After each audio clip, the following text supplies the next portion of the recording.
একটা ঐতিহাসিক মুহূর্তের সাক্ষী হতে যাচ্ছে আজ মানিক মিয়া অ্যাভিনিউ।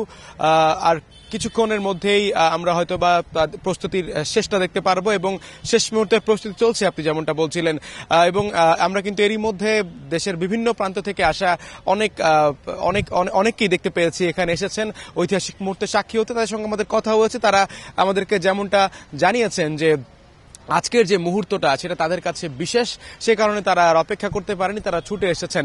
এবং গতকালকেই কিন্তু আসলে বলা হয়েছিল যে আজ এই ঐতিহাসিক মানিক মিয়া এভিনিউতে অন্ততপক্ষে 3 লাখ মানুষের সমাগম হবে, এমনটাই কিন্তু গণমাধ্যমে জাতীয় নাগরিক কমিটি এবং বৈষম্য বিরোধী ছাত্র আন্দোলনে যারা রয়েছেন তারা নিশ্চিত করেছেন।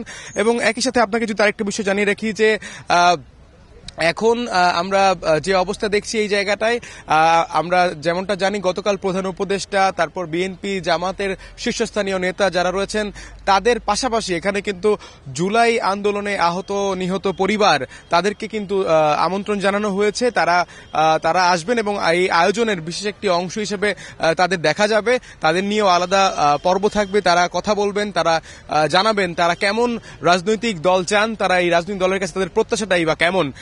এবং যেহেতু বহুল আলোচিত আজকের এই আত্মপ্রকাশ, যে জাতীয় নাগরিক পার্টির নামে যে আত্মপ্রকাশ হতে যাচ্ছে নতুন রাজনৈতিক দল, তা নিয়ে কিন্তু জনমনে একটা আকাঙ্ক্ষা আগে থেকেই ছিল এবং আজকে কিন্তু সেটা সম্পর্কেই খোলাসা হওয়া যাবে।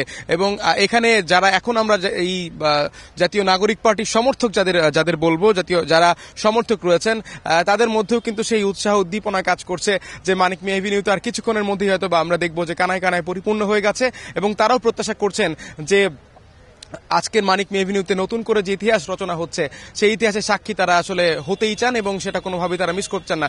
আমি আপনাকে আরেকটু বিষয় জানিয়ে রাখতে চাই যে এখানে কিন্তু 2টি গেট রয়েছে এবং বিশেষ করে ভিআইপি যারা রয়েছেন তারা আসবেন হচ্ছে আড়ংয়ের এদিক দিয়ে, আসাদ গেট আড়ংয়ের এদিক দিয়ে, এবং সাধারণ যারা রয়েছেন তারা এর সামনের পুরো অংশটা জুড়ে রয়েছেন এবং যান চলাচলের জন্য কিন্তু পাশের অংশটা রাখা হয়েছে এবং আইন শৃঙ্খলা বাহিনী নিরাপদে রয়েছেন। কোনো ধরনের ভোগান্তি এবং সাধারণ জনগণের জন্য কোনো ভোগান্তি না হয় সেই বিষয়টিকেও কিন্তু এখানে গুরুত্ব দেওয়া হচ্ছে। মমি, এখন পর্যন্ত এই ছিল আমার কাছে সবশেষ তথ্য। দিনভর থাকবো মানিক মিয়া এভিনিউতে।